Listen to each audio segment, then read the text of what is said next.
Короче, вот такую штуковину в двигатель заливаю. Керамик. Вот. Типа для двигателя хорошо. И она вот таким цветом.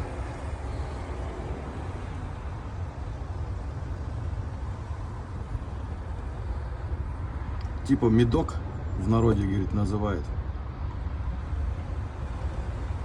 Чтобы двигатель масло не кушал и так далее, и так далее. Меня жрет просто.